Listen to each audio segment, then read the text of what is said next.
Smoke के तदारुक के लिए लाहौर और गुजरांवाला डिवीजन में कल से स्मार्ट लॉकडाउन का ऐलान कर दिया गया है। 8 अजला में इतवार तक आम तातील होगी।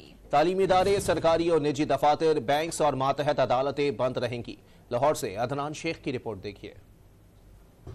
स्मोक से मुतासरा इजला लाहौर, ननकाना साहब, शेखुपुरा, कसूर, गुजरांवाला, सियालकोट, हाफजाबाद और नारोवाल में जुमे से इतवार तक तमाम कारोबारी सरगर्मियां मुअत्तल रहेंगी। सरकारी और निजी तालीमी इदारे, दफातर, सिनेमा, पार्क्स और रेस्टोरेंट बंद रखने का ऐलान किया गया है। जुम्मा, हफ्ता, इतवार बहुत सख्ती होगी और लोगों को हम बाहर निकलने 144 लगा है तो हम निकलने की इजाजत नहीं देंगे। स्मार्ट लॉकडाउन के निफाज को यकीनी बनाने के लिए पुलिस ने कमर कस ली। सेफ सिटीज कैमरों के जरिए तमाम नाकों की सुपरविजन की जाएगी।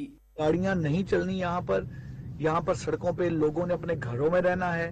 स्कूल कॉलेजेस बंद हैं, पब्लिक प्राइवेट सेक्टर बंद है। हम तकरीबन कोई 50 के करीब बड़े नाके और तकरीबन कोई 170 के करीब छोटे नाके लगा रहे हैं और पेट्रोलिंग, मोटरसाइकिल पेट्रोलिंग, गाड़ियों की पेट्रोलिंग, वो सब उसके अलावा है। महकमा primary and secondary health care की तरफ से छुट्टी से मुस्तस्ना करार दी गए इदारे खुले रहेंगे। शादी हाल, बेकरियां, pharmacy, public transport, construction industry और पेट्रोल पंप्स बंद नहीं होंगे। कैमरा टीम के साथ अदनान शेख, डॉन न्यूज, लाहौर।